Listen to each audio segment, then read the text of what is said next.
ఆయన మూవీస్‌లో చాలా మందికి నచ్చేవి మూవీస్ 'శ్రీవారి ప్రేమలేఖ', 'చంటబ్బాయ్', ఆహ్, 'ఆహనా పెళ్ళంట', 'జయము నిశ్చయమురా'. బట్ నాకు అన్నిట్లోకి I like 'Ramarao Gopalarao'. Okay. I don't know if lot of people have seen it or not. 'Ramarao Gopalarao' it's kind of a socio fantasy. ఒక కాన్సెప్ట్ ఉంటుంది, పరకాయ ప్రవేశం అని చెప్పేసి. Okay. అది తీసుకుని తను జంధ్యాల గారు చాలా బాగా రైట్ చేశారు అండ్ నరేట్ చేశారు కూడా. So it's like complete laughter. And దాంట్లో మీకు ఉన్నది లీడ్ చేసేది రావు గోపాలరావు గారు అండ్ చంద్రమోహన్ గారు.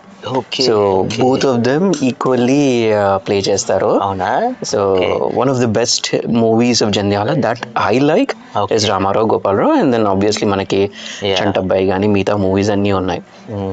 అండ్ అప్పట్లో one thing I have always observed is Jandhyala గారి మూవీస్ చాలా సూపర్ ఫన్ ఉంటాయి, but there is always an underlying ఒక మెసేజ్ ఉంటుంది ఆ మూవీస్లో.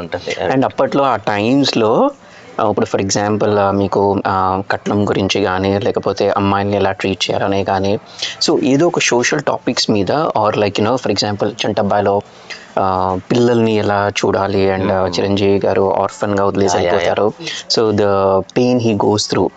సో అవన్నీ కూడా చాలా నీట్గా ప్యాకేజ్ చేసి మనకి స్టోరీలో చూపిస్తారు, which I love it. Because మీకు చూసినంతసేపు you are watching a movie, enjoy చేస్తున్నాము, but suddenly you get that message.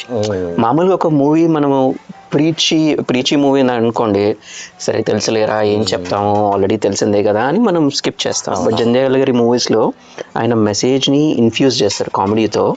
So అది మీకు అందుకనే ఒక 2.5 hours మూవీ చూసినా కూడా you don't like that message as ప్రీచి, and it's really good. అప్పట్లో ఆయన చేసింది.